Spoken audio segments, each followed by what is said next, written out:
الحمدللہ رب العالمین والعاقبۃ للمتقین والصلاۃ والسلام علی اشرف الانبیاء والمرسلین وعلی آلہ وصحبہ اجمعین، اما بعد فاعوذ باللہ السمیع العلیم من الشیطان الرجیم، بسم اللہ الرحمن الرحیم۔ هو الذی یقبل التوبۃ عن عبادہ ویعفو عن السیئات، صدق اللہ العظیم۔ اللہم صلی علی محمد وعلی آل محمد کما صلیت علی ابراہیم وعلی آل ابراہیم انک حمید مجید۔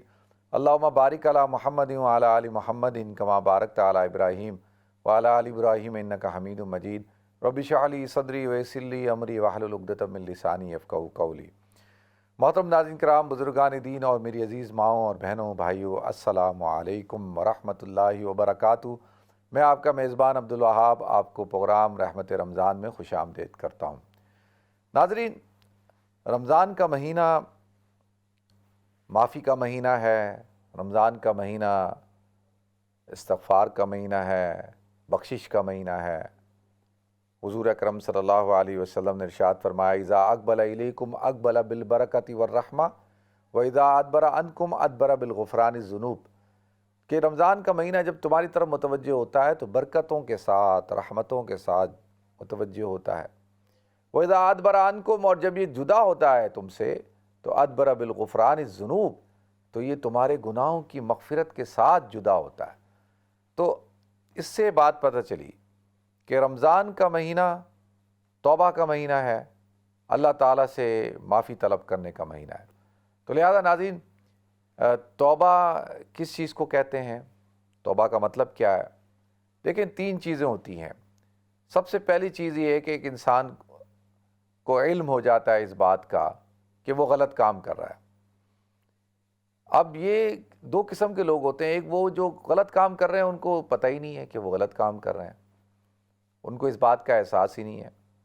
اس کی مثال ایسے ہے جیسے کہتے ہیں نا، شیطان سب سے پہلے بہکاتا ہے تو انسان کو وہ کفر کی طرف لے کر جانا چاہتا ہے، صراحتاً کفر میں مبتلا کرتا ہے کہ بھئی یہ کافر ہو جائے، منکر ہو جائے، تاکہ معاملہ ہی اس کا ختم ہو جائے، اللہ سے بالکل کٹ جائے۔ اگر وہ اس پر مایوس ہوتا ہے تو پھر وہ شرک کی طرف لگاتا ہے انسان کو، اور پھر اس سے بھی اگر مایوس ہو جائے تو بدعات کی طرف لگاتا ہے۔ اب کہتے ہیں نا، بدعتی آدمی کو توبہ کی توفیق نہیں ملتی۔ کیوں نہیں ملتی؟ توبہ نصیب کیوں نہیں ہوتی؟ اس لیے کہ بدعتی آدمی جو بدعت کر رہا ہوتا ہے وہ تو عبادت سمجھ کے کر رہا ہوتا ہے، وہ تو خیر سمجھ کے کر رہا ہے۔ اب دیکھیں، ایک انسان کو علم ہی نہیں ہے کہ بھئی وہ یہ کام جو کر رہا ہے یہ کام ٹھیک نہیں ہے، وہ تو عبادت سمجھ کے کر رہا ہے، تو اس کو توبہ کی توفیق کیسے ملے گی؟ تو سب سے پہلی بنیادی چیز یہ ہوتی ہے کہ انسان کو اس بات کا علم ہو جائے کہ وہ غلط کام کر رہا ہے۔ تو توبہ کی پہلی سیڑھی ہے کہ آپ کو علم ہو گیا، آپ کو پتہ ہے کہ آپ غلط کام کر رہے ہیں۔ اب کتنے لوگ ایسے ہیں جن کو پتہ ہوتا ہے کہ وہ غلط کام کر رہے ہیں، وہ گناہ کر رہے ہیں، وہ اللہ کی نافرمانی کر رہے ہیں۔ تو سب سے پہلی بنیادی چیز ہے علم۔ اب اس کے بعد توبہ کی توفیق کب ملتی ہے؟ کیا علم ہونا صرف کافی ہے؟ بے شمار لوگوں کو پتہ ہے کہ وہ غلط کام کر رہے ہیں تو ان کو توبہ کی توفیق تو نہیں مل رہی۔ تو کیا دوسری چیز یہ ہوتی ہے کہ انسان کے اندر ندامت پیدا ہوتی ہے۔ ندامت پیدا ہوتی ہے، اس کو اس بات کا احساس ہوتا ہے کہ وہ جو ہے وہ غلط کام کر رہا ہے، جانتے بوجھتے کر رہا ہے، تو اس کو اب اس کام سے رکنا چاہیے۔ شرمندگی ہو رہی ہے، ندامت ہو رہی ہے، اس کو وہ گلٹی فیل کر رہا ہے، اس کا ضمیر اس کو ملامت کر رہا ہے کہ تم یہ کام صحیح نہیں کر رہے، دیکھو یہ کام غلط ہے، یہ کام ٹھیک نہیں ہے۔ انسان جو ہے، دیکھیں، جب انسان کو اس بات کا ادراک ہونا شروع ہو جاتا ہے نا، اس کا نفس اس کو ملامت کرنا شروع کر دیتا ہے، نفس لوامہ جیسے میں نے عرض کیا تھا نا، ملامت کر رہی ہے کہ یہ کام تم ٹھیک نہیں کر رہے۔ اب یہ دوسری سیڑھی ہے۔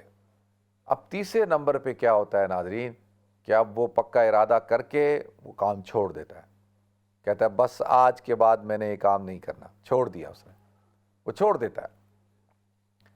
تو اب علم کا ہونا، ندامت کا ہونا، پھر اس کام کو ترک کر دینا۔ اب جب اس نے ترک کر دیا تو ناظرین اب یہ کیا ہے؟ قرآن کہتا ہے یا ایھا الذین آمنوا توبوا الی اللہ توبۃ نصوحا، اے ایمان والو توبہ کرو توبہ نصوحا، ایسی توبہ جو نصیحت والی ہو یا مضبوط ہو، پکی ٹھکی ہو، جس کے اثرات آپ کی زندگی میں نظر آنے چاہیے۔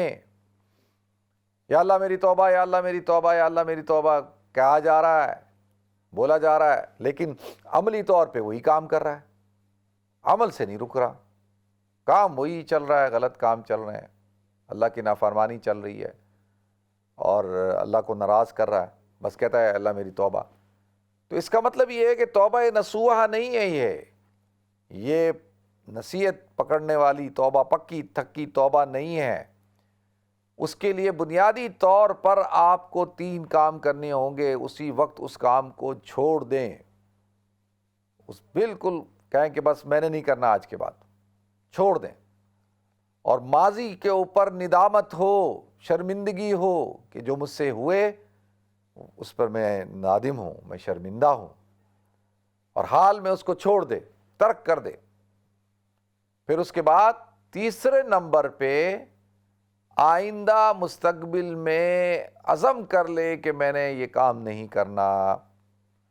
لہٰذا ناظرین اب اس کو کہیں گے توبہ نصوحہ۔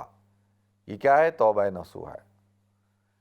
اب ناظرین ایک آدمی ہے، اس نے توبہ کر لی اور پھر اس سے غلط کام ہو گیا، تو اس حوالے سے حضور اکرم صلی اللہ علیہ وسلم کی حدیث ہے، آپ نے فرمایا ایک شخص ہے، وہ توبہ کرتا ہے، اس کو ندامت بھی ہے، چھوڑ بھی دیتا ہے، آئندہ نہ کرنے کا عزم بھی کرتا ہے، پھر اس سے گناہ ہو جاتا ہے، اور وہ پھر اللہ کے دربار میں پہنچ جاتا ہے، کہتا ہے اللہ مجھے معاف کر دے، اے اللہ تو میرا خالق ہے، تو میرا مالک ہے، تو میرا الہ ہے، تو ہی مجھے معاف کر سکتا ہے، تو مجھے معاف کر دے، مجھ سے غلط کام ہو گیا۔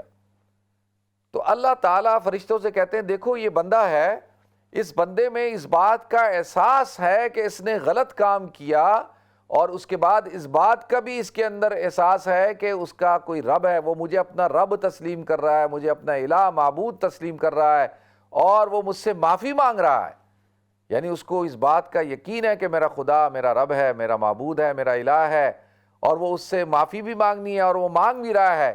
تو اتنے یقین کے ساتھ جب وہ مجھ سے معافی مانگ رہا ہے تو میں تو پھر وہ تو پھر بندہ ہے، میں تو پھر رب ہوں، الہ ہوں، معبود ہوں، تو اس نے اپنے لیول پہ جا کے جو کام کیا مجھے اپنے لیول پہ کرنا ہے، جاؤ میں بھی اس کو معاف کر دیتا ہوں، صرف اس بات پر کہ وہ اظہار کر رہا ہے کہ میرا رب ہے، اس کو یقین ہے اس بات کا کہ اللہ ہے، اور وہ توبہ کو قبول کرے گا۔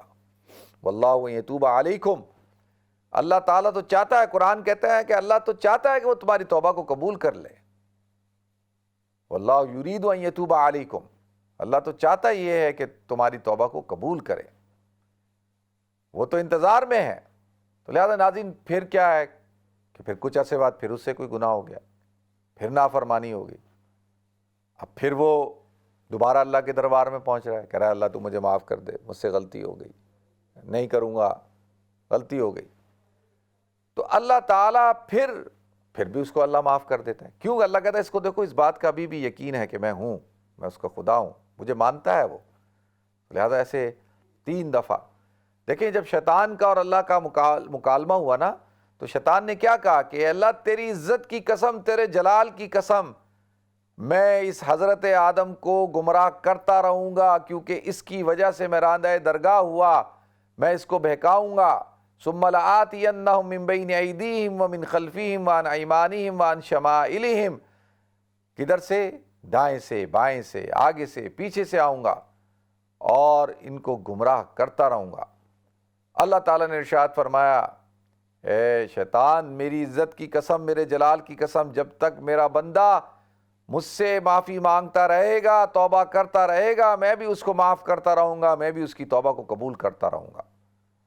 تو لہذا ناظرین توبہ کا احساس دیکھیں، انسان کے اندر اللہ تعالیٰ نے کچھ چیزیں رکھی ہیں، ودیعت کی ہیں، خیر کا جذبہ، شر، نیکی، بدی، گناہ، انسان کے اندر یہ جسم ہے، جسم کے اندر اللہ نے خواہشات رکھی ہیں، اور ان خواہشات کو کہا کہ تم نے کنٹرول کرنا ہے۔ روزہ کیا کرتا ہے؟ انسان کی خواہشات کو کہتا ہے کنٹرول کرو، سیلف کنٹرول۔ روزے کا مطلب ہی کیا ہے کہ آپ کے اندر ابھی خواہش ہو رہی ہے پانی پینے کی، آپ نہیں پی رہے۔ آپ کے اندر خواہش ہو رہی ہے کھانا کھانے کی، آپ نہیں کھا رہے۔ آپ کے اندر خواہش ہے، آپ گھر میں ہیں، دن کا ٹائم ہے، اور آپ کی منقوہ موجود ہے، آپ کا شوہر موجود ہے، لیکن آپ کہتے نہیں، اللہ کا حکم ہے، اللہ نے منع کیا ہے۔ خواہشات کے ہوتے ہوئے، آپ جذبات کے ہوتے ہوئے آپ کنٹرول کر رہے ہیں۔ تو اب توبہ کیا ہے؟ توبہ بھی یہی ہے کہ آپ سے کام ہو گیا، بحیثیت انسان ہونے کے غلطی ہو گئی آپ سے، لیکن آپ اس کو ایکسیپٹ کرتے ہیں، آپ مانتے ہیں کہ آپ سے غلطی ہوئی۔ توبہ کیا ہے؟ توبہ یہ ہے کہ آپ اس بات کا اظہار کر رہے ہیں کہ میں بندہ ہوں، کمزور ہوں، اور مجھ سے غلطی ہو گئی ہے، تو اللہ تو مجھے معاف کر دے۔ دیکھیں ناظرین، حضرت آدم علیہ السلام کو بہکایا شیطان نے، وَقَاسَمَهُمَا إِنِّي لَكُمَا لَمِنَ النَّاصِحِينَ فَدَلَّاهُمَا بِغُرُورٍ فَلَمَّا ذَاقَا الشَّجَرَةَ بَدَتْ لَهُمَا سَوْآتُهُمَا، کہ جب قسمیں کھا کھا کر کہا کہ بھئی یہ کھا لو، کہ تم جو ہے کھاؤ اس کو، اور خیرخواہ بن کے شیطان نے کہ تم ہمیشہ ہمیشہ جنت کے اندر رہو گے، تو لیکن جب ان سے یہ کام ہو گیا تو انہوں نے کیا کیا؟ فوراً ایکسیپٹ کر لیا، ربنا ظلمنا انفسنا، اے ہمارے رب ہم نے ظلم کر لیا اپنی جانوں کے اوپر، وَإِن لَّمْ تَغْفِرْ لَنَا، اگر تو نے ہماری مغفرت نہیں کی، وَتَرْحَمْنَا، ہم پر رحم نہیں کایا، وَتَكُونَ لَمِنَ الْخَاسِرِينَ، تو ہم تو خسارے میں سے ہو جائیں گے، ہم دونوں تو ختم ہو گئے، خسارہ، ہم تو نقصان میں چلے گئے۔ تو فوراً ایکسیپٹ کیا، توبہ کی، اظہار کیا، اقرار کیا جرم کا، تو اللہ تعالیٰ کیا کرتا ہے؟ اللہ معاف کر دیتا ہے۔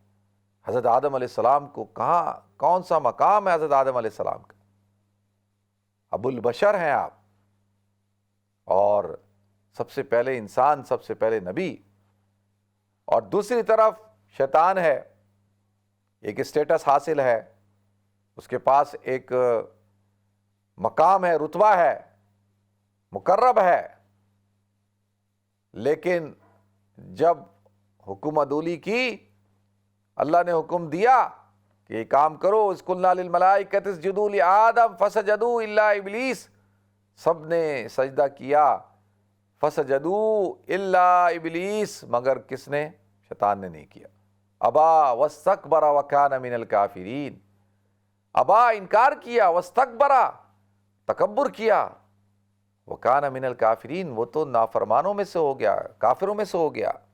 اب آپ دیکھیں، حضرت آدم علیہ السلام ایکسیپٹ کر رہے ہیں، مان رہے ہیں، اور اللہ ان کو معاف کر رہا ہے۔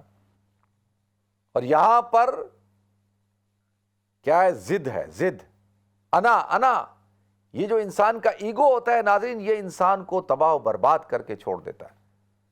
اصل میں کیا ہے کہ انسان کو اپنے اندر سے انائیت کو نکالنا ہے، انانیت یا انانیت، ایگو، یہ جو ہے نا، میں، جس شخص کی گفتگو کے اندر آپ میں اور میں سنیں، تو اس کا مطلب یہ ہے کہ یہ شخص نرگسیت کا شکار ہے، یہ اپنے آپ کے اندر، اپنے خول کے اندر بند ہے، اس کو اپنے آپ پر بھروسہ ہے، اور یہ سب کچھ کیا سمجھ رہا ہے کہ بھئی میں ہی ہوں، میری ذات سے ہی چل رہا ہے۔ ایسے لوگ ہوتے ہیں، ایسے بہت سارے لوگ ہوتے ہیں، آپ دیکھیں گے ان کی زندگی شروع ہوگی میں، بات شروع ہوگی میں، سب کچھ ختم ہوگا میں پہ، میری زندگی، میری راحت، میرا آرام، میرا چین، میرا سکون، میری لائف، میرا کیریئر، میری گاڑی، میرا گھر، میرے کپڑے، میرا کھانا، میری راحت، ہر چیز میری۔ تم سب جاؤ، اب میں وہ لفظ استعمال نہیں کرنا چاہتا، بہت برا لفظ ہے وہ، کہ وہ عام طور پہ کہا جاتا ہے نا کہ بھئی دوسروں کے بارے میں چلیں وہ لفظ استعمال ہی نہیں کریں تو زیادہ اچھا ہے، کہ وہ کیا کہ آپ کو دوسروں کی فکر ہی نہیں ہے۔ شادی کی آپ نے، میاں بیوی ہیں آپ، ایک عورت ایک مرد کا تعلق ہو گیا جی، اللہ کے نام پر آپ دونوں ایک دوسرے کے لیے حلال ہو گئے، ساری زندگی چلنے کے وعدے وعید کیے کہ بھائی ہم نے انشاءاللہ ساتھ چلنا ہے۔ اب اگر بیوی کہے کہ نہیں، بس شوہر کو کہے کہ بھائی میں ہوں، میری راحت، میرا چین، میرا سکون، میری خواہش، میری خوشی، بس میری اس کو دیکھو، بس اور کوئی نہیں زندگی میں، سب ختم، میں ہوں، اور اس کو پڑی نہ ہو کسی کی، شوہر کی نہ پڑی ہو، شوہر کی راحت کی، چین کی، سکون کی، اطمینان کسی چیز کی نہیں پڑی۔ اسی طرح شوہر ہے وہ بیوی کو انسان ہی نہ سمجھے، اس کے اندر جو ہے وہ جذبات اور جو رشتوں کے جو جذبات ہوتے ہیں ان کو بھی نہ سمجھے۔ میں اس لیے کہہ رہا ہوں کہ میرے والد، میری والدہ، میرے بہن بھائی، میرے عزیز و قارب، میرے رشتہ دار، وہ تو قابل احترام، ان کا فل پروٹوکول، ان کی عزت، ان کا احترام، وہ گھر میں آئیں ان کے لیے دسترخوان سجاؤ، ان کی خدمتیں کرو، ان کو جو ہے وہ عزت دو، رسپیکٹ دو، کیونکہ وہ میرے رشتہ دار ہیں۔ اور تم اپنے والد کو چھوڑ دو، والدہ کو چھوڑ دو، کیا ضرورت ہے باپ کے پاس جانے کی، ماں کے پاس جانے کی، کیا ضرورت ہے فون کرنے کی؟ یہ تمہارے چچا کیا کرنے کے لیے آئے؟ یہ تمہاری خالہ یہاں کیا کرنے کے لیے آئی ہیں؟ کس نے بلایا ان کو؟ یہ کیوں تم سے ملنے کے لیے آتے ہیں؟ یہ ماموں کیا کر رہے ہیں یہاں پہ؟ وہ جب آئیں، ماں بیوی کے رشتہ دار آ جائیں تو بالکل چہرے کی رنگت بدل جائے، پریشان کہ بھئی کیوں آئے، جانبین سے۔ اسی طرح جو خاتون کیا کرتی ہے گھر میں جو ہے، اگر اپنے رشتہ دار آ رہے ہیں تو خوشی خوشی کھانے پک رہے ہیں، اور جو ہے وہ بہترین، ہر چیز سب کچھ صحیح، اور جیسے ہی شوہر کے رشتہ دار آ رہے ہیں تو منہ پھلا ہوا ہے، سر پہ دوپٹہ باندھ لیا کہ جی سر میں درد ہے، طبیعت ٹھیک نہیں ہے۔ اب دیکھیں یہ کیا ہے؟ کیوں کہ ہم اپنے آپ سے نکل نہیں رہے۔ تو میں عرض کر رہا تھا کہ شیطان جو تھا وہ اس کی زندگی اس کے ارد گرد گھوم رہی ہے، وہ یہ نہیں دیکھ رہا کہ مجھے جو عزت اور جو مقام اور جو رتبہ جو میرا خالق ہے، جس نے مجھے پیدا کیا ہے، وہ مجھے حکم دے رہا ہے، بس میرے آقا نے مجھے حکم دیا۔ دیکھیں نا، باس کا حکم ہے، باس نے کہہ دیا کرنا ہے، یہ نہ دیکھیں کہ بھئی وہ باس کون کہہ رہا ہے، کس کا حکم ہے؟ اللہ کہہ رہا ہے، اللہ کہہ رہا ہے سجدہ کرو، تو کیا کر رہا ہے؟ وَاسْتَكْبَرَ۔ اللہ کہتا ہے یہ کبریائی میری چادر ہے، جو اس کے اندر گھسنے کی کوشش کرے گا میں اس کو پھاڑ کے رکھ دوں گا۔ اللہ کو ہر بات اللہ برداشت کرتے ہیں، لیکن ناظرین اللہ تعالیٰ کبر کو برداشت نہیں کرتے۔ یہ جو توبہ سے جو چیز روکتی ہے انسان کو، وہ انسان کی اس کا خول ہے، اس کی خودی ہے، اس کا ایگو ہے کہ مجھ سے غلط کام ہو گیا، میں کیسے غلط کام کر سکتا ہوں، میں کیسے گناہ کر سکتا ہوں؟ اس لیے وہ ان کو توبہ کی توفیق ہی نہیں مل رہی۔ دیکھیں یہ انتہائی خطرناک بات ہوتی ہے، لوگ جو ہے وہ اپنی غلطیوں کو غلطی نہیں سمجھتے۔ یہ کیا ہے؟ دیکھیں نا، گناہ بھی یہ کیا ہے؟ سم ٹائم انسان جان بوجھ کے کر لیتا ہے۔ اللہ تعالیٰ نے انسان کی جبلت میں کچھ چیزیں رکھی ہیں، وہ انسان ہی کیا، وہ تو پھر فرشتے ہیں، لا یعصون اللہ ما امرہم ویفعلون ما یؤمرون، وہ تو کوئی ان کے اندر تو مادہ ہی نہیں ہے، ان کو تو وہ تو بھئی نوری مخلوق ہیں، ان کو تو جو حکم دیا جاتا ہے وہ کرتے ہیں۔ کچھ جو ہے وہ قیامت تک سجدے میں رہیں گے، رکوع میں ہی رہیں گے۔ تو انسان کے اندر وَہَدَيْنَاهُ النَّجْدَيْنِ، اللہ کہتا ہے ہم نے دونوں راستوں کی طرف رہنمائی کر دی، ہم نے اس کو بتا دیا۔ اب ان گناہوں کی چیزوں کے اندر اللہ نے لذت رکھ دی ہے، شہوات کے اندر کیا ہے؟ لذت ہے، اسی لیے تو جنت کو چھپایا گیا ہے۔ جنت کس کے پوشیدہ ہے؟ شہوات کے پیچھے۔ جب آپ شہوات کو چھوڑیں گے تو پھر اللہ تعالیٰ آپ کو جنت عطا فرمائے گا۔ یہ دنیا جو ہے خواہشات کے پورا ہونے کی جگہ نہیں ہے۔ اچھا، اس کے اندر بھی بڑا ایک باریک لکیر ہے، اس کو سمجھیں۔ وہ یہ ہے کہ ہمارے ہاں دو قسم کے لوگ ہوتے ہیں۔ دیکھیں اب روزہ کیا کہہ رہا ہے؟ روزہ کہہ رہا ہے کہ بھئی آپ نے صبح سے لے کے شام تک نہیں کھانا، اپنی نفس کو اوپر بوجھ ڈالو، خواہشات، جذبات، نفسانی خواہشات۔ اب ایسا نہیں ہے کہ جی آپ نے بس اس کو پکڑ ہی لینا ہے، اب افطار کا وقت ہو گیا افطار کرو، آپ بیٹھے میں صوفی بنے نہیں میں نہیں افطار کر رہا، تھوڑا سا کھا رہا ہوں، ایک کھجور کھا لی، کچھ نہیں کھا رہے۔ نہیں، اسلام کے اندر رہبانیت نہیں ہے، اپنے آپ کو کچلنا نہیں ہے، اپنی نفس کو کچلنا نہیں ہے۔ یہ جو نفس کو کہتے ہیں نا کچل دیا جائے، ختم کر دو، بالکل ملنگ بن جاؤ. ملنگ بننا نہیں ہے اسلام کے اندر، ہرگز یہ نہیں ہے. دیکھیں حضرت عبداللہ بن عاص رضی اللہ تعالیٰ، حضرت عمر بن عاص رضی اللہ تعالیٰ عنہ، جو کہ والد ہیں حضرت عبداللہ بن عاص، عمر بن عاص کے. یہ تو بہت بڑی جلیل القدر شخصیتیں ہیں، سیاستدان تھے اور جہاں دیدہ تھے اور بڑی شخصیت تھے. اور آپ حضرات گورنر تھے ایجپٹ کے، بڑی شخصیت ہیں. ان کے بیٹے ہیں حضرت عبداللہ بن عمر بن عاص. یہ انتہائی پرہیزگار، متقی، اور اتنے زیادہ کہ حضرت ان کے والد کو اطلاع دی گئی کہ یہ آپ کے جو صاحبزادے ہیں یہ تو روزے سے ہی رہتے ہیں، یہ روزہ ہی رکھتے ہیں صیام الدہر، اور یہ اپنی بیوی بچوں سے دور رہتے ہیں، پوری رات جو ہے عبادت کرتے ہیں.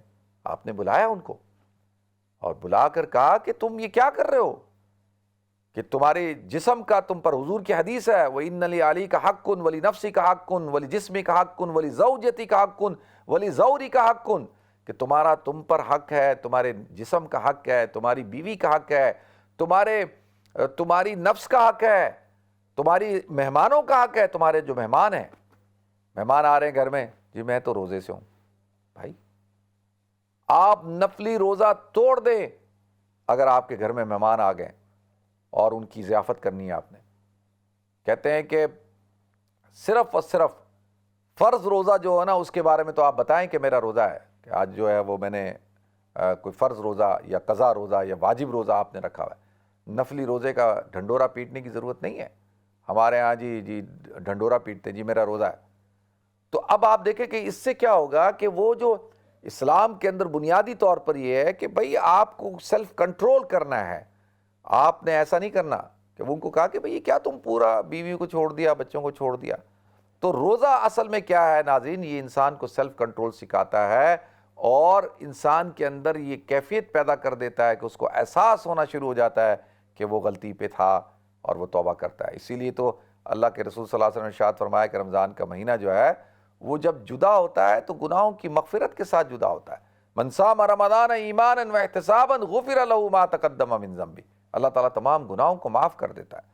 اب دیکھیں تیسری چیز ہے، وہ کیا ہے؟ وہ یہ ہے کہ آپ جو بنی اسرائیل کا وہ جو شخص تھا نا جس نے 99 قتل کیے، وہ ایک راہب کے پاس گیا، عابد کے پاس، اس سے بولا کہ میری کیا مغفرت ہو جائے گی، میں نے 99 قتل بہت بڑا گناہ، کبائر گناہ میں سب سے بڑا گناہ جو ہے وہ قتل ہے. ومن قتل مؤمنا متعمدا فجزاؤہ جہنم، اتنا بڑا گناہ. تو وہ تو عابد تھا، عالم تو نہیں تھا.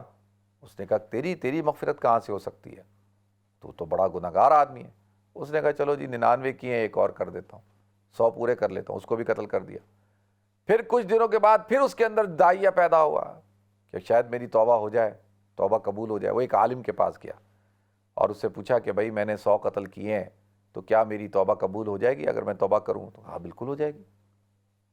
کیوں نہیں ہوگی؟ بالکل ہو جائے گی. تو کہا بس ایک کام کرنا ہوگا، توبہ قبول ہونے کے لیے ضروری ہے کہ تم جس علاقے کے اندر رہتے ہو، جس ماحول میں رہتے ہو، جس بستی میں رہتے ہو، وہ گناہ گاروں کی بستی ہے، اس بستی کو چھوڑ دو اور نکل جاؤ اس بستی سے نیکوکاروں کی بستی کی طرف. تو آتا راستے میں اس کی جب موت کا وقت آیا تو دونوں فرشتے آگے، جہنم میں لے جانے والے اور جنت میں لے جانے والے. اب ان میں بحث ہو رہی ہے. وہ کہہ رہی نہیں اس نے توبہ کر لی، تو کہتے نہیں ابھی تو یہ اسی بستی میں تھا. بحث ہوئی تو اللہ تعالیٰ نے ایک فرشتے کو انسان کی شکل میں بھیجا. تو انہوں نے اس سے پوچھا بھائی تم ہمارے منصف بنو، فیصلہ کرو. اس نے کہا بھائی دیکھ لو جس بستی کے قریب ہے، اگر گناہ گاروں کی بستی کے قریب ہے تو گناہ گار جہنم کے فرشتے لے جائیں، جہنم میں لے جا کے ڈال دو. اگر نیکوکاروں کی بستی کے قریب ہے تو پھر جنت میں لے جانے والے وہ فرشتے روح قبض کر لیں. تو اللہ تعالیٰ نے زمین کو سکیڑ دیا. تو لہذا ناظرین ایک بات پتہ چلی، یا ایھا الذین آمنوا اتقوا اللہ وکونوا مع الصادقین، اے ایمان والو تقوی اختیار کرو لیکن سچوں کے ساتھ ہو جاؤ. یعنی بنیادی طور پہ اگر آپ توبہ کر رہے ہیں تو توبہ کرنے کے لیے آپ کو اس ماحول کو چھوڑنا ہوگا، اس بستی کو چھوڑنا ہوگا، ان دوستوں کو چھوڑنا ہوگا، اس ماحول سے نکلنا ہوگا. پھر جا کر آپ کو اللہ تعالیٰ استقامت عطا فرمائے گا. اور اگر خدا نہ خواستہ دوبارہ توبہ گناہ ہو جائے پھر توبہ کریں. حضور نے فرمایا کہ میں دن میں 70 مرتبہ سے زیادہ استغفار کرتا ہوں. تو اللہ کی رحمت سے نا امید مت ہو. شیطان جو ہے وہ مایوس کرنا چاہتا ہے, مایوس مت ہو. اگر کوئی بڑے گناہ گار ہیں, اور پھر دوسرا ایک اور بات بتاؤں میں آپ کو, ایک تو ہم لوگ تو شہوانی گناہوں کو گناہ سمجھتے ہیں نا, شیطانی گناہ بھی بڑے گناہ ہوتے ہیں. شیطان نے جو شیطانی گناہ کیا تھا نا, کبر کیا تھا, تو یہ بھی سجدے اتنے سجدے کریں, آپ تہجد پڑھیں, لیکن آپ کے اخلاق ٹھیک نہیں ہے, آپ کے اندر اگر کبر ہے تو اللہ تعالیٰ معاف نہیں فرمائے گا. لہٰذا ناظرین بریک کی طرف جانا ہے, انشاءاللہ بریک کے بعد حاضر ہوتے ہیں. وما علینا الا البلاغ. السلام علیکم ورحمۃ اللہ وبرکاتہ.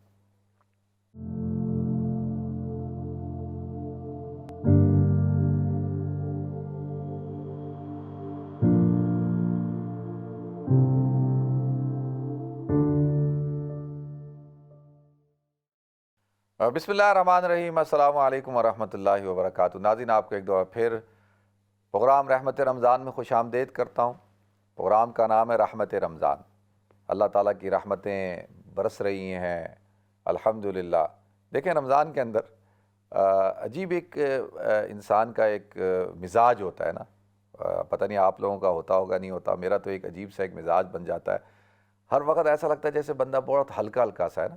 اور آپ جب کوئی خیر کا کام کر رہے ہوتے ہیں نا, عبادت کر رہے ہوتے ہیں, آپ رات کو جب تراویح پڑھ رہے ہوں گے, جب تراویح ختم ہوتی ہے تو آپ دیکھیں آپ کے چہرے پہ خاص قسم کی ایک نور ہوگا, ایک خاص قسم کے ایک آپ کو اثرات نظر آئیں گے. آپ کو اندر فیل ہوگا سم تھنگ کہ آپ نے کچھ اچیو کیا ہے. آج آپ کی طبیعت کے اندر بالکل بشاشت ہوگی, ہلکا پن ہوگا. ایسا ہے اگر, یعنی یہ تو میرا تو ایکسپیرینس ہے کہ رمضان کا مہینے میں تو پورے مہینے میں ایسا لگتا ہے بندہ بالکل جیسے نا, ایسا کہنا نہیں چاہیے کیونکہ اللہ تعالیٰ نے انسان کے اندر ملکوتی صفات بھی رکھی ہیں اور بہیمی صفات یعنی حیوانی صفات بھی رکھی ہیں. تو جب انسان کھانے پینے سے رک جاتا ہے, کھاتا نہیں ہے, پیتا نہیں ہے, اور عبادات کرتا ہے, ذکر اذکار کرتا ہے, تو اس کے اندر ملکوتی صفات پیدا ہو جاتی, کیونکہ یہ تو فرشتوں کی صفت ہے نا کہ ہر وقت عبادت میں لگے رہنا, ہر وقت اللہ کی اطاعت کرنا, کھانے پینے سے مبرہ ہیں, ان کو ضرورت ہی نہیں ہے. تو آپ کے اندر وہ ملکوتی صفات غالب آنا شروع ہو جاتی ہیں.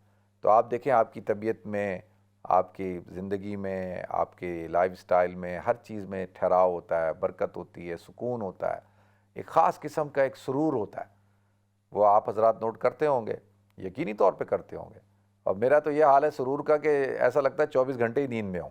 تو میرا تو یہ حال ہو چکا کہ لوگ کہتے ہیں یار آپ سوئے نہیں کیا سوئے نہیں, کیا زیادہ سو لیے ہیں یا جاگے ہیں یا کیا ہے.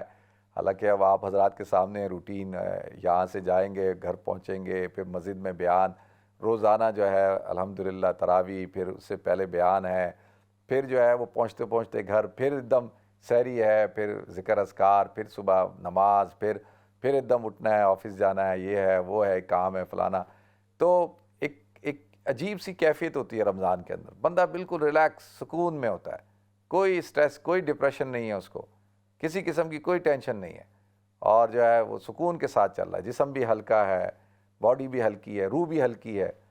تو اس لیے تو اللہ تعالیٰ نے رمضان رکھا ہے. ناظرین حضور نے فرمایا کہ اگر اللہ تعالیٰ رمضان کی برکات کو کھول دیتا نا, دکھا دیتا. اصل مسئلہ کیا ہے کہ دیکھیں اللہ تعالیٰ چاہتا ہے کہ تم غیب پر یقین رکھو نا. یعنی ہم کہتے نہیں ہم اپنی آنکھوں سے دیکھیں گے تو ہمیں یقین ہوگا, نہیں. سم ٹائم کسی ایسے شخص نے جس پہ آپ کو اعتماد ہوتا ہے نا, اگر وہ کوئی بات بتا رہا ہوتا ہے, وہ کہتا ہے کہ جی میں گیا تھا ایسی جگہ پہ اور وہاں یہ یا کسی باغ میں گیا ہو, اور باغ سے ہو کے آ کے بتایا, آپ کو بتایا باغ ایسا تھا ایسا تھا ایسا تھا, اگرچہ آپ نے نہیں دیکھا لیکن وہ ایسے بتا رہا ہے تو آپ کو یقین آتا ہے کہ ہاں نہیں یار یہ بندہ سچا ہے, مخبر صادق ہے. تو اللہ کے رسول نے ارشاد فرمایا اگر رمضان کی برکات کو کھول دیا جاتا, دکھا دیا جاتا, تو لوگ تمنا کرتے کہ پورا سال رمضان کا مہینہ ہو.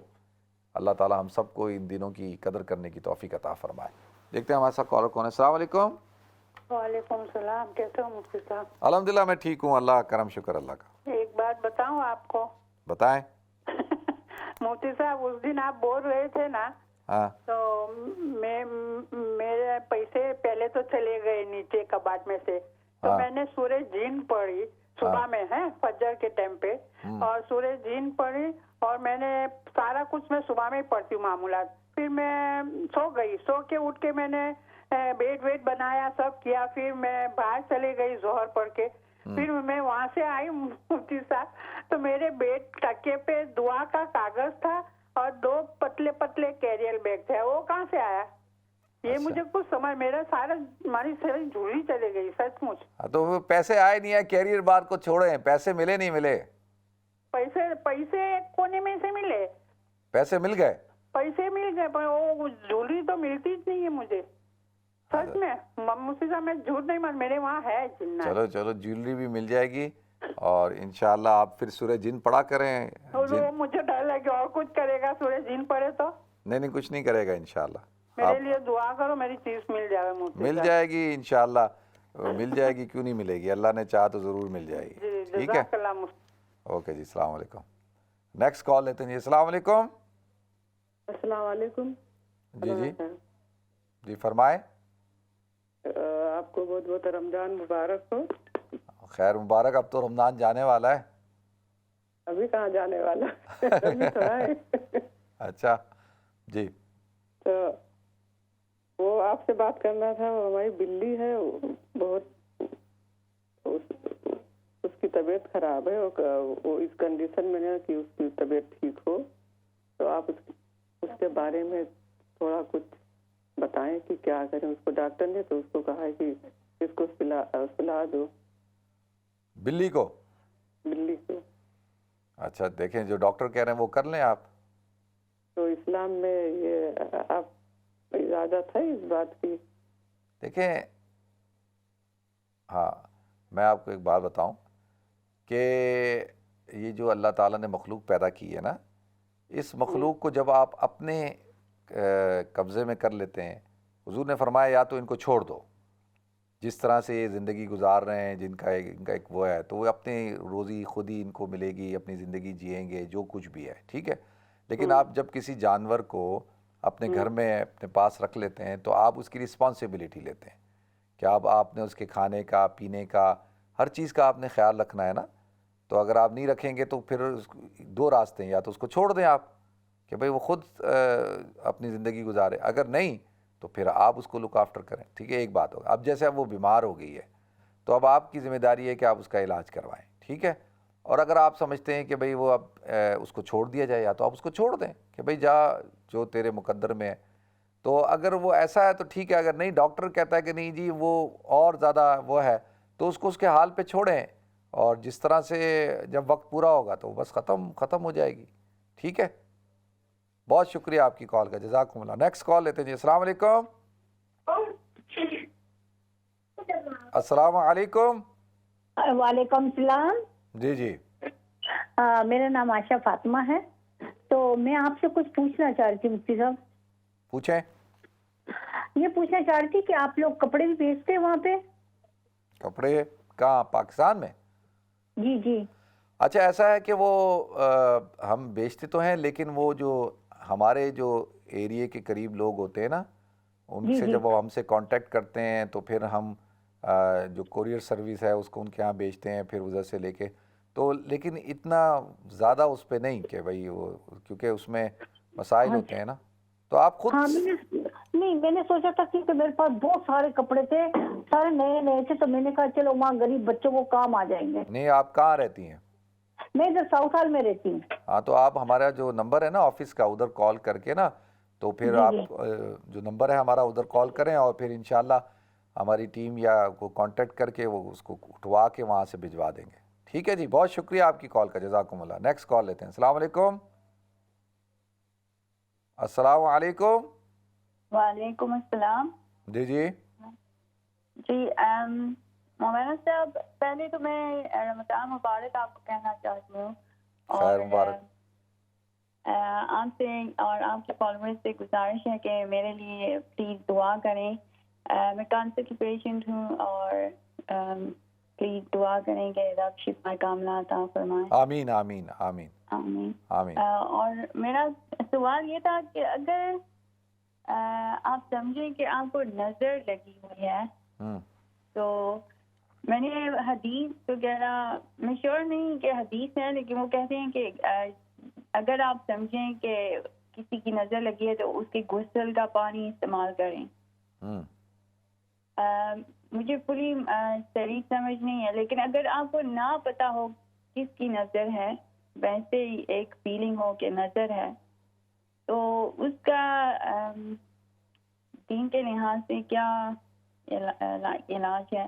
وہ کہتے ہیں سورہ بقرہ پڑھو اور 4 کل آیت الکرسی، اس کے علاوہ کچھ اور کچھ کر سکتے؟ چلیں ٹھیک ہے، میں بتاتا ہوں. ٹھیک ہے، ٹھیک ہے، بہت شکریہ آپ کی کال. نیکسٹ کال لیتے ہیں. السلام علیکم. ہاں السلام علیکم. وعلیکم السلام. مفتی صاحب مجھے یہ پوچھنا ہے کہ مجھے ناک کی تکلیف ہے تو ڈاکٹر نے مجھے ڈراپس دی ہیں، تو میں کیا روزے کے تو میں کیا ڈال سکتی ہوں روزے میں؟ ناک میں روزے استعمال کر سکتے؟ ناک کے اندر؟ جی. اچھا چلیں ٹھیک ہے، میں بتاتا ہوں.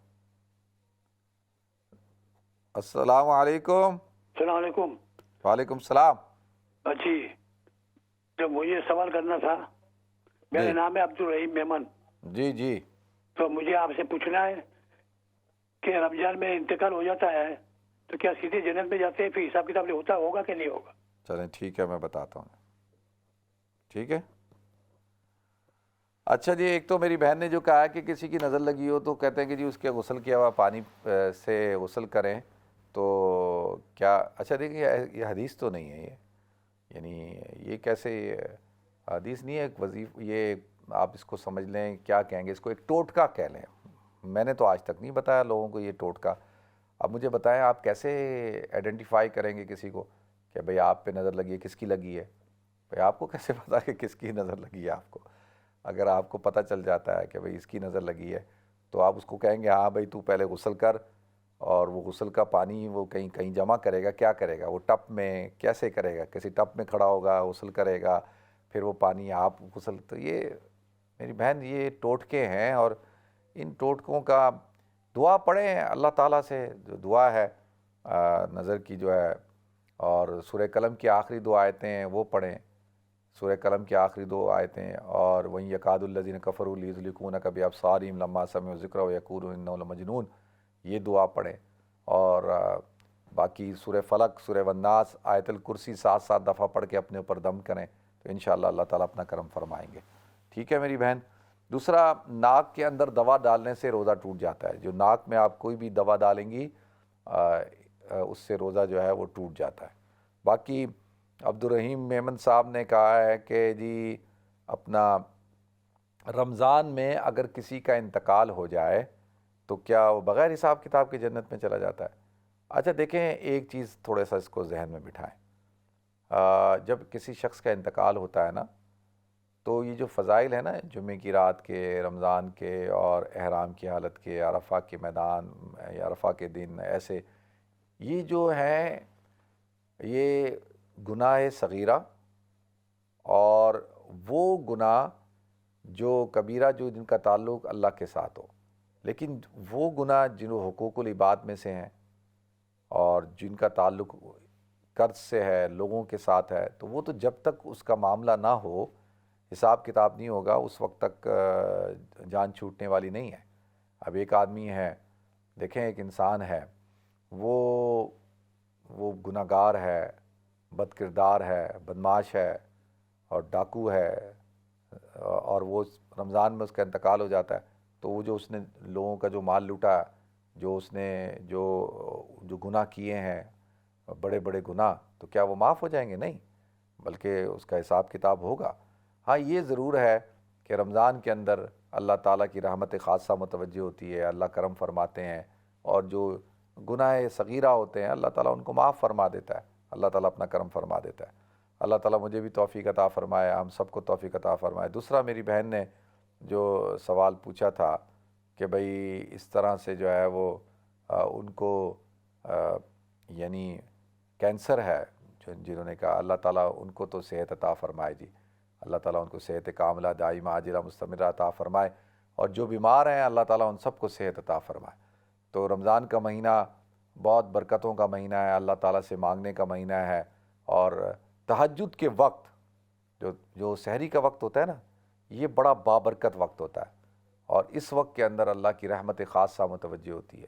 اللہ تعالیٰ سوال کرتے ہیں، ہے کوئی مانگنے والا کہ میں اس کو عطا کروں. اس وقت میں 2 رکعت صلاۃ الحاجات پڑھیں، تہجد پڑھیں اور اللہ تعالیٰ سے دعا مانگیں، اللہ تعالیٰ سے خیر کی دعا مانگیں. اور تہجد کی دعا ہے، دیکھیں وہ یاد اگر ہو جائے تو ٹھیک ہے، اگر نہیں یاد ہو تو کہیں لکھی ہوگی کتاب میں، آپ دیکھ سکتے ہیں، گوگل بھی کر سکتے ہیں.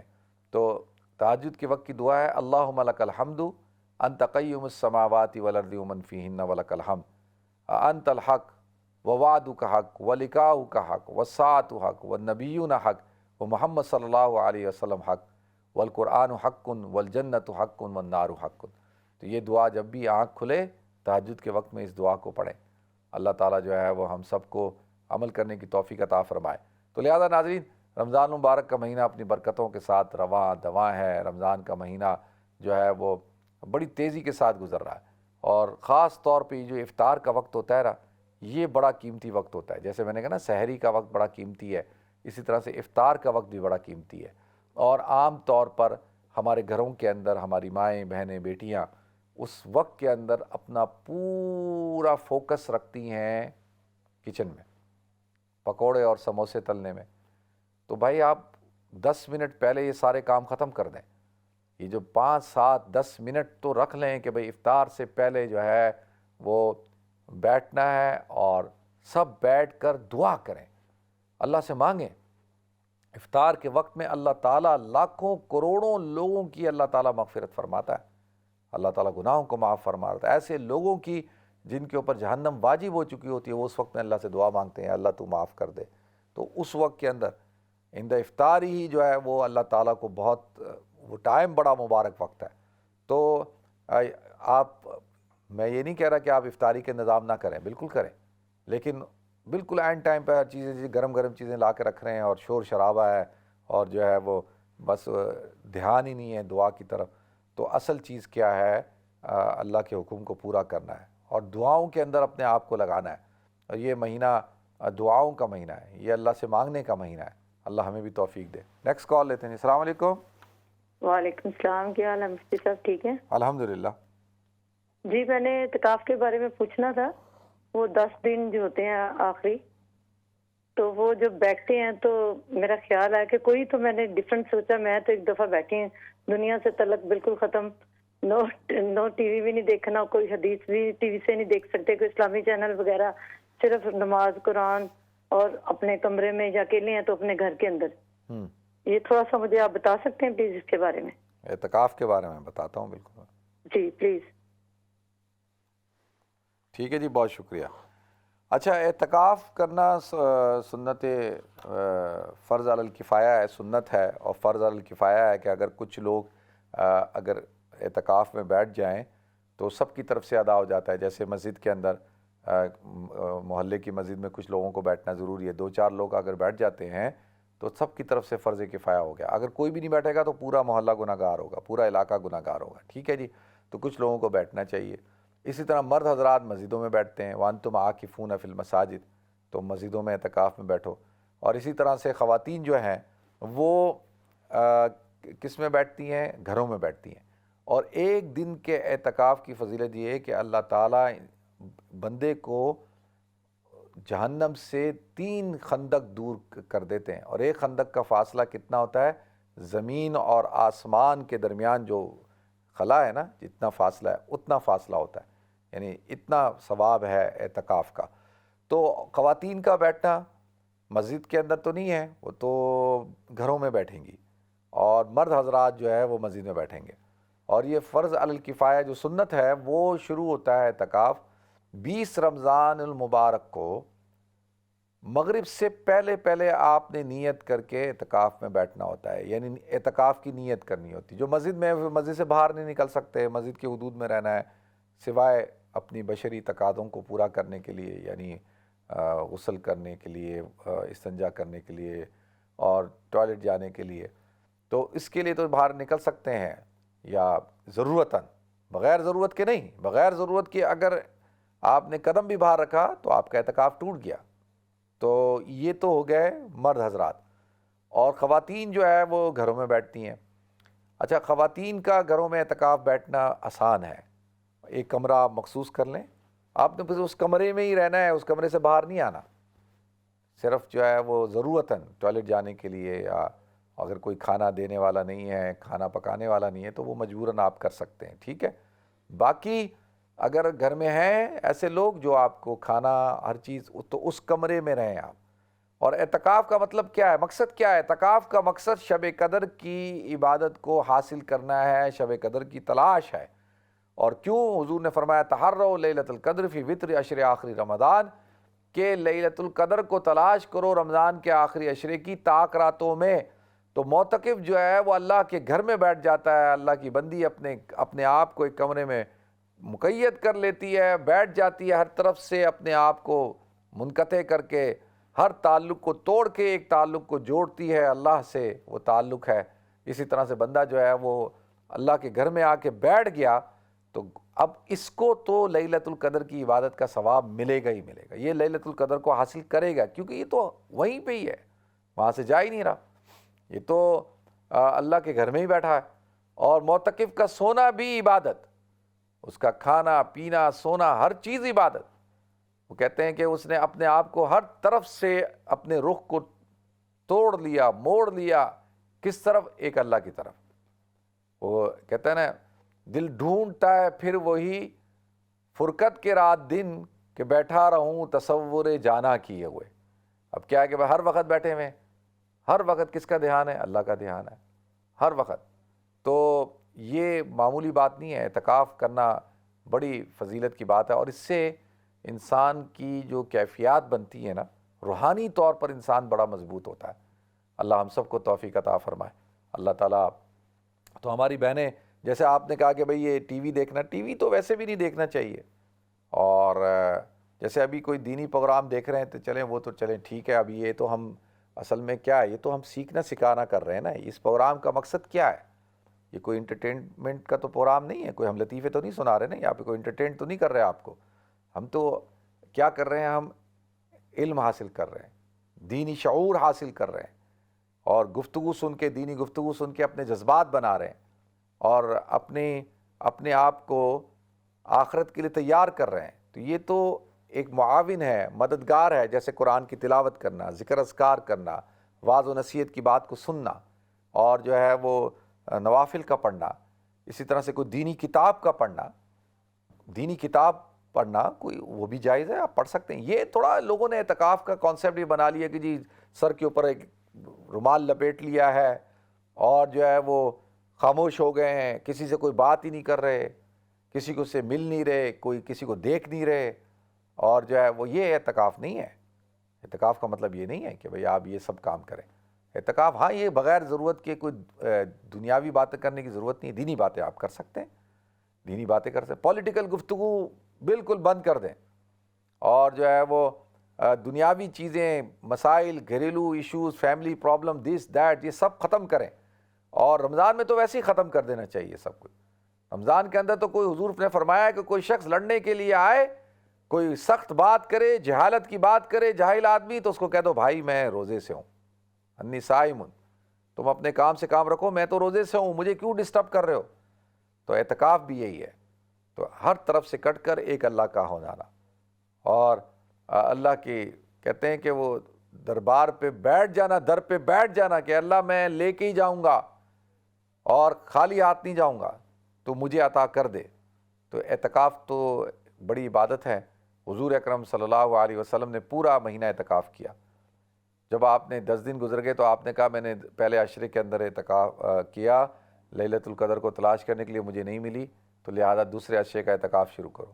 پھر دوسرے عشرے کا اعتکاف شروع کیا، پھر کہا آپ کے دوسرے عشرے میں نے ڈھونڈی نہیں ملی، اب تیسرے عشرے کا کرو۔ تیسرے عشرے کا کیا، اور آپ کو بتا دی گیا کہ لیلۃ القدر کون سی رات ہے۔ جب آپ باہر نکلے تو آپ نے دیکھا کہ 2 انسان آپس میں آرگومنٹ کر رہے، لڑ رہے ہیں، تو آپ ان کی طرف چلے گئے، صلح صفائی کی طرف چلے گئے، اس آرگومنٹ کو، لڑائی کو ختم کرنے کے لیے گئے۔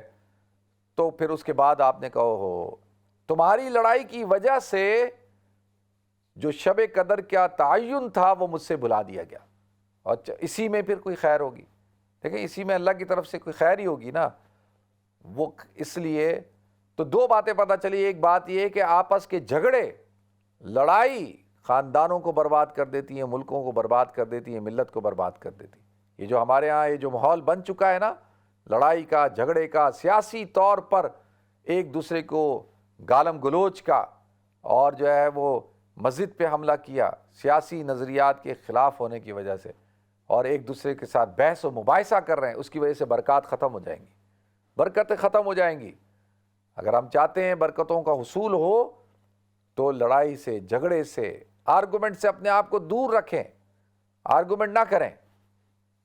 جب کوئی جاہل آپ سے مخاطب ہو، اذا خاطبهم الجاہلون قالوا سلاما، اس کو کہیں بھائی السلام علیکم، تمہارا راستہ وہ، میرا راستہ یوں، کیونکہ اس سے تو آپ جیت نہیں سکتے ایک ان پڑھ جاہل آدمی سے. اور وہ جاہل جو پڑھا لکھا جاہل ہو وہ تو بہت ہی خطرناک ہوتا ہے، اس سے تو بالکل آپ جیت نہیں سکتے. تو ضرورت نہیں ہے آرگومنٹ کرنے کی، بحث و مباحثے میں لگنے کی. تو اللہ تعالی ہم سب کی حفاظت فرمائے، رمضان کی حفاظت فرمائے، اللہ اپنی برکتیں عطا فرمائے. اللہم تقبل منا صیامنا و قیامنا و رکوعنا و سجودنا و جعلنا من اتقائک شہر رمضان. اللہم لا تجعل احدا منا شقیا ولا محروما، اللہ ہم میں سے کسی کو شقی اور محروم نہ فرما. تو ناظرین انشاءاللہ آپ سے کل ملاقات ہوگی. پروگرام کا وقت بالکل اپنے اختتام کو پہنچ چکا. اپنا خیال رکھیے گا، اپنی دعا مجھے یاد رکھیے گا. السلام علیکم ورحمۃ اللہ وبرکاتہ.